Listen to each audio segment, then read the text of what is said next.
पवित्रता, धैर्य और उद्यम, यह तीनों गुण व्यक्ति अपने अंदर कैसे लेकर के आए, क्योंकि इंसान हमेशा अपनी अनैतिकता को पवित्रता, अपने आलस्य को टालने की क्षमता को अपना उद्यम और अपनी कायरता को धैर्य कहते हैं। कृपया समाधान करें। देखिए, सबसे पहले पवित्रता, उद्यम और धैर्य, इन तीनों के अर्थ को हम समझेंगे, तभी कहीं हम इस प्रश्न का सही उत्तर ढूंढ पाएंगे। पवित्रता है क्या? चित्त की निश्चलता, आचार, विचार और व्यवहार में सच्चाई की प्रतिष्ठा, ये जब तक नहीं है तब तक पवित्रता नहीं है। पवित्रता कोई वेशभूषा नहीं है, पवित्रता अंदर की परिणति है।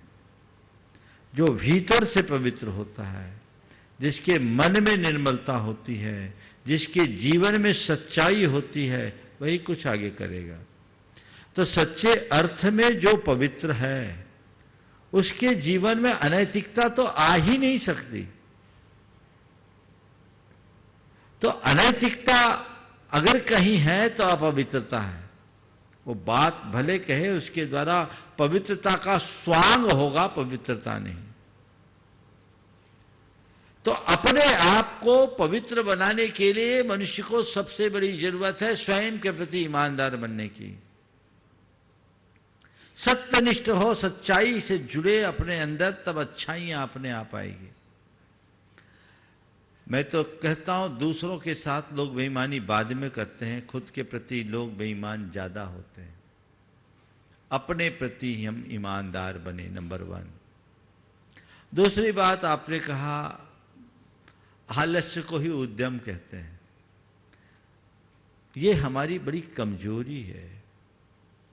उद्यमहीनता कभी नहीं होना चाहिए। उद्यम का असली अर्थ क्या है? जो सतत अपने लक्ष्य को पाने के लिए उत्साहित बना रहे। और जब मनुष्य के हृदय में अपने लक्ष्य के प्रति उत्साह जगता है, उसके प्रति उत्साहित होता है, तो कदम दर कदम उसका पुरुषार्थ अपने आप प्रकट होता है। जिस मनुष्य के हृदय में कोई उत्साह नहीं होता, वही आलसी बनता है। तो सबसे पहले दृढ़ लक्ष्य हो, और फिर उस लक्ष्य की प्राप्ति का परम उत्साह। ये दोनों बातें अगर अच्छे से जुड़ जाए तो जीवन में अपने आप उद्यम घटित होगा। तीसरी बात, धैर्य। धैर्य के लिए क्या बोला? आलस्य को नहीं, अपनी कायरता को ही धैर्य। कायरता धैर्य नहीं है। धैर्य एक बहुत बड़ी शक्ति है, सहन शक्ति है। वह वही कर सकता है जो अपने जीवन के प्रति सकारात्मक हो।